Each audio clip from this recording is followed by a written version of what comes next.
Bon allez, on va faire une petite dernière vidéo et puis après vous irez digérer tout ça.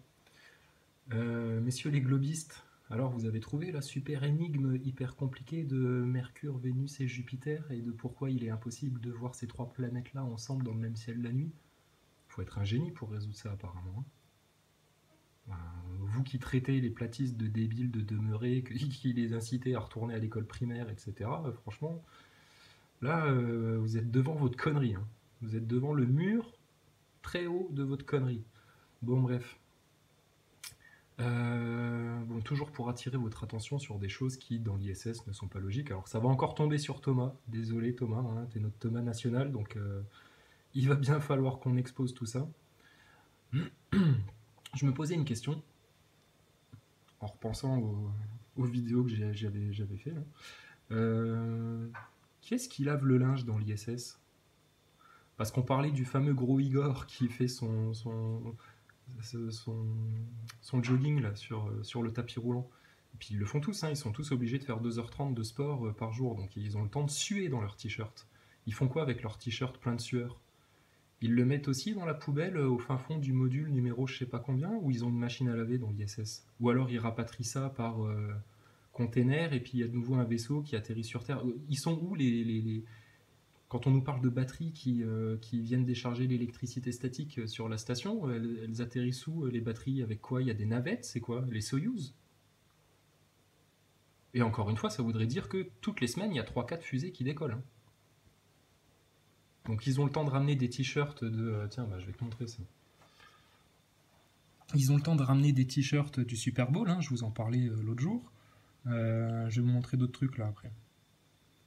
Par contre, qu'est-ce qu'ils font de leur linge? Voilà, question con. Question aussi con que de parler des chiottes et de se demander comment ils se torchent le cul en fait.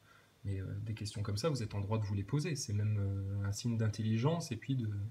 Voilà, donc les globeux, maintenant, franchement, écrasez-vous un petit peu. Parce que de toute façon, nous on le sait, vous avez tort.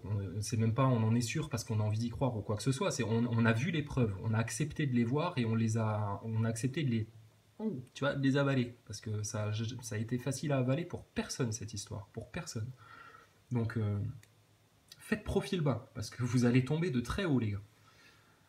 Alors, on va reprendre juste une vidéo. Pareil, c'est des choses que j'avais vues il y a longtemps. Donc, on va les remettre là en direct. Et puis, je vais voir si j'arrive à recapter les trucs qui m'avaient choqué. Déjà, moi, ce qui me choque la plupart du temps, dans les fameuses stations de contrôle, là, c'est qu'en général, les mecs, ils sont tous en train, tu vois, il y en a un, il a un mug, l'autre, il a son verre de coca.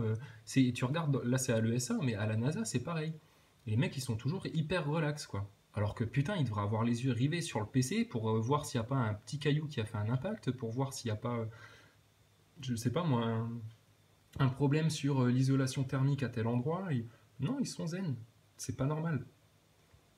T'es dans l'espace, putain, ils font pas une croisière, c'est pas la croisière s'amuse leur truc. Donc on va y aller. Alors, bon, pareil. Ah, putain, les globeux, vous allez choper des boutons, vraiment. Euh, Qu'est-ce qu'il fout avec son ballon là qu'on a vu déjà sur les autres vidéos? Je vous avais montré, il est rangé dans un coin. Apparemment, c'est un truc gonflable. En plus, ils sont pas foutus de le dégonfler pour le ranger. Non, ils le laissent gonfler dans un coin entre le PC là et puis un autre truc. Et puis ça prend pas de place. Non, non. À part ça, il manque de place dans la station. Mais tu plaisantes ou quoi? D'où il manque de place? Donc 3-4 PC ici, pourquoi? Parce que le disque dur de celui-là, il n'était pas assez puissant, il n'y avait pas assez de mémoire dessus, donc ils ont dû en rajouter deux autres. Mais qu'est-ce qu'ils vous foutent des PC comme ça partout? Il devrait avoir une putain d'unité centrale, éventuellement une unité centrale de secours au cas où ils aient un problème, et puis pas des portables comme ça collés au mur n'importe où. Qu'est-ce qu'ils foutent avec leurs ordinateurs portables collés au mur? Franchement, les globistes, là, vous réalisez ce qu'on vous fout sous le nez et que vous avalez? Tout rond, hein? Tout rond comme ton globe, ton ballon là qui peut très bien se dégonfler et puis être rangé en prenant beaucoup moins de place. Mais bon. Et quelle est l'utilité d'avoir un globe comme ça? Pourquoi? Parce que personne ne sait que la Terre est ronde. Ils sont obligés d'aller dans la station pour nous montrer que c'est un globe en fait. Qu'est-ce que c'est que cette histoire? Vous voyez la petite peluche qui est là? Retenez-la bien en mémoire. Je vais vous la montrer un petit peu plus tard. Donc voilà Thomas Pesquet qui nous fait une énième conférence. Parce qu'on parle du fric qui nous vole ces gens-là. Parce que moi je le sais, et d'autres gens le savent, hein, de par le monde, hein, des millions de gens le savent, que tout ça c'est pour de faux, que tout ça c'est tourné en studio, et que tout ça, ça nous coûte des milliards et des milliards et des milliards, et que c'est un hold-up financier qui est fait à la gueule du peuple. À la gueule du peuple. Alors, donc première question, qu'est-ce que tu fous avec ton putain de ballon dans ta station? De la même manière que qu'est-ce que vous foutez avec des putains de déguisements de gorilles? Ça, si je le retrouve, je vous le montrerai aussi après. Mais vous pouvez le retrouver par vous-même, hein. Il suffit de regarder les images de l'ISS pour se rendre compte. Bon, toujours le fameux paquet, les fameux trucs un petit peu tu vois, accrochés au mur un peu partout. Donc là, un paquet de lingettes. Pourquoi il se nettoie toutes les 5 minutes? Le mec, il se gratte les couilles, il trouve qu'il pue de la bite parce qu'il a pas pris de douche depuis je sais pas combien de temps et tu sais pas vraiment comment il se lave, hein, parce qu'ils ont pas l'air d'être crades, hein, mais ils se lavent, quoi, comme s'ils prenaient des douches tous les jours. Et puis ils se rasent aussi. Alors, ah tiens, bah, j'y repense. Vous retournerez voir la vidéo où Thomas Pesquet nous fait visiter sa chambre. Je vous avais montré qu'il avait son petit tube de Colgate accroché à côté de l'oreiller. Bah, vous regarderez, juste à côté de son oreiller, il a un rasoir. À côté de son Colgate, là, il a un rasoir. Un rasoir électrique. Comme toi, t'as chez toi dans ta salle de bain. Tu t'es déjà rasé la barbe avec un rasoir électrique. T'as déjà vu qu'il y a des petits poils qui se barrent, qui tombent dans ton lavabo quand même. Mais lui, il a son rasoir à côté de son lit, donc ça veut dire qu'en plus le soir, bzzz, il se passe un petit coup de rasoir, et il se pose pas de questions pour savoir les petits bouts de poils de barbe, où est-ce qu'ils vont. Tu vois, c'est des questions toutes cons, hein. Il n'y a même pas besoin d'être scientifique, c'est du bon sens. Vous vous foutez de la gueule des platistes en les traitant de débiles, quand on vous entend parler, les globeux, on a l'impression que vous êtes tous ingénieurs, tous bac plus 7, et puis tous... je pense qu'il y en a parmi vous, hein. Je dis pas de problème, hein, je vous dénigre pas. Mais putain, calmez-vous, quoi. Calmez-vous. Donc, ben, on y retourne, quoi. Jusqu'à ce que vous compreniez, hein. Tout ça, c'est un studio. C'est un studio. Et franchement, faites attention au décor et puis à la silhouette de Thomas sur le décor. Je sais pas. Tu regarderas aussi le tout premier Jurassic Park. Je pense que avec le recul qu'on a aujourd'hui, quand tu regardes le premier Jurassic Park, oh putain, tu te dis ah ouais, en fait, c'était mal fait. Ça t'est déjà arrivé, ça? Tu regardes des films qui t'ont fasciné presque quand tu étais plus jeune, et puis quand tu les regardes une nouvelle fois aujourd'hui avec notre œil un petit peu plus aiguisé, parce qu'on a eu des effets spéciaux beaucoup plus précis sous le nez, on se dit putain, la vache, quand même, c'était mal fait. Et ben là, moi, je trouve ça mal fait. Je vous le dis, hein. Donc Thomas, là, il fait une conférence, donc une énième conférence de presse. Ils ont que ça à foutre, c'est pas possible. Pour nous raconter quoi? Toujours la même chose que dans l'espace, ils font des expériences. Oui, mais aujourd'hui, là, à telle date, t'as fait quoi comme expérience sur quoi? Quel domaine? Parce que les gens, ils sont pas trop cons. Et tu vas voir les gens qui posent les questions, c'est des jeunes de Saint-Cyr, des jeunes d'école, des lycéens qui sont pas cons. Donc tu peux leur expliquer que tu fais ça sur les plantes exactement, que tu cherches ça, et je pense que ça les intéresserait. Donc ça prouve encore une fois que vous faites de la communication. C'est de la pure com. De la pure com. Donc, énième conférence de presse. En heure de présence dans l'ISS, Thomas, je ne sais pas combien ça nous coûte. Combien ça coûte à la population mondiale, hein, parce que tout le monde participe, tous les pays d'Europe, les États-Unis, tous ceux qui ont un peu de fric qui leur reste, hein, parce qu'on en a trop en fait du pognon, c'est parce qu'on n'a pas de dette. Non, on n'a pas de dette, on s'est absolument pas fait enculer par les banques privées et par les Rothschild et Rockefeller, donc on n'a aucune dette et on a du fric en trop. Ça dégueule de nos poches. Donc on vous paye pour ça. Et quand les gens vont savoir que tout ça c'est du faux, que tout ça c'est du studio, que tout ça c'est un énorme mensonge de la NASA, enfin, après ils feront leurs recherches justement. Faites vos recherches pour trouver le pourquoi du comment ça a été monté, qui est forcément dans le coup et qui ne l'est pas, et qu'est-ce qui a motivé tout ça. C'est intéressant de savoir ce qui aurait motivé tout ça. Parce qu'il faut être motivé, hein, pour monter un canular pareil, hein, et puis le tenir pendant 10, 20, 30, 40 ans. Donc Thomas, combien tu nous coûtes par heure de conférence de presse pour nous dire de la merde? De toute façon, de la merde, des choses qu'on a déjà entendues 120 fois. Donc tout ça, ça coûte cher. Et puis quand vous prenez, parce qu'on va réfléchir en poids, tu vois, quand vous prenez votre habit de gorille avec dans la station, votre saxophone, votre guitare pour jouer 2 coups dessus, hein, pour faire 3 accords, bring bring, et puis voilà, putain, ça valait le coup de la ramener. Tu sais, c'est comme les mecs qui partent en vacances, ils disent ah si ça je le prends avec, si le Scrabble on le prend aussi avec, le jeu là et tout, ils ont la bagnole blindée, tu vois, puis ils arrivent sur place, ils ont mis trois shorts pendant les vacances, 2 t-shirts, tu vois, puis ils se disent, ah, putain, j'ai pris. Tu vois de quoi je parle? Tu vois de quoi je parle? C'est ce qu'ils font, eux. Eux, c'est ce qu'ils font. Ils sont censés peser au gramme près presque tout ce qu'ils ramènent, parce que ça coûte une blinde, hein, d'envoyer une fusée. Donc si nous on paye pour envoyer des fusées et que eux ils se servent du poids en soute pour mettre toutes ces merdes là, ils partent en vacances les mecs, je te dis, c'est la croisière s'amuse en fait.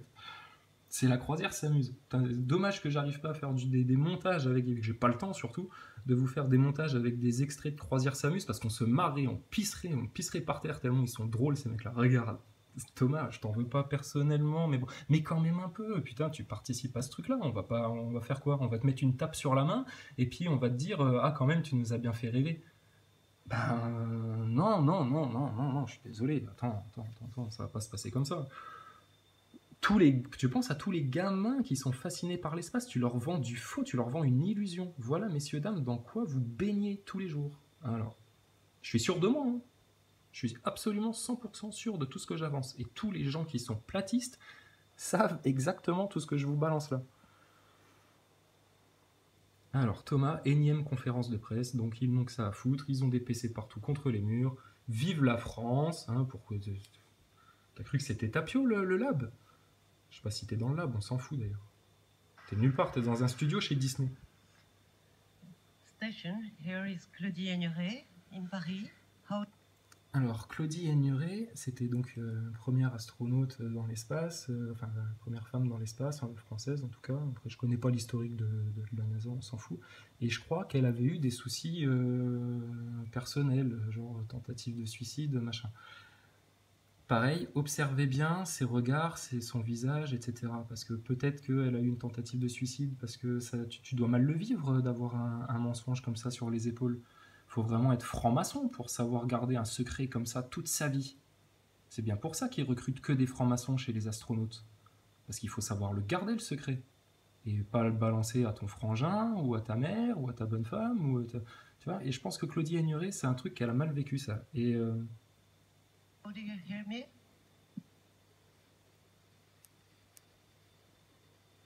ah, là, il joue le décalage. Alors, je vous parlais des décalages. Donc là, on est d'accord, il y a un décalage. Pourtant, il y a d'autres vidéos que vous trouvez où il communique avec l'ISS et où là, par contre, il n'y a pas de décalage. Tu vois, ou alors il n'y a pas de décalage et tout d'un coup, les mecs ils se rendent compte qu'ils ont oublié de faire le décalage et puis ils se mettent à le faire. Et franchement, qui ne peut pas penser que tout ça ne pue pas l'arnaque? Donc là, il a joué le jeu du décalage, mais je pense qu'il l'entend et qu'il attend exprès. Alors, soyez attentifs à son visage. Si jamais vous ne voyez pas assez bien, bah, vous irez vous mettre la vidéo à côté en parallèle, puis vous regarderez. Et soyez attentifs à tout ça. Toujours dans un décor de fil de bordel. Putain, ils ont toujours pas rangé la piole, les mecs. Claudie, this is Space Station. I hear you 5 by 5. I'm very happy to hear your voice on the loop, Claudie. Bonjour Thomas, on est vraiment très très heureux de pouvoir te parler. Se gratte l'oreille. Nous sommes donc Il a l'oreille qui lui gratte. sous la C'est tout. coupole C'est de normal. l'Institut. La planète les vient. 350 ans de l'Académie des sciences, les académiciens, plus de 100 académiciens sont présents ici, mais surtout des centaines d'enfants qui sont là pour te parler, qui ont préparé des Ceux à qui vous questions. mentez. Regarde, il baisse la tête. Hein. Là, il regarde pas la caméra. Là, il est pas fier de lui. Hein, puis il joue bien avec ton ballon. Est à nos côtés. Cher Thomas, je suis ravie de te voir en pleine forme comme ça. C'est vous. Claudie. Bonjour Thomas, on est vraiment très très heureux de pouvoir te parler. Et soyez attentifs aussi au moment où son regard se porte vers derrière l'objectif, comme s'il regardait ce qui se passait derrière. Alors bien sûr, il a le droit de regarder derrière, hein, on ne va pas être paranoïaque, parce que là on se fait traiter de paranoïaque. Alors, petite parenthèse pour les globeux, les globistes, qui traitent de paranoïaque tous ceux qui vous expliquent qu'il y a des complots sur Terre et qu'il faut apprendre à les voir justement, parce que sinon, tes enfants, tes arrière-petits-enfants seront dans la même merde que toi. C'est ce que tu cherches, c'est ça ton ambition. Donc,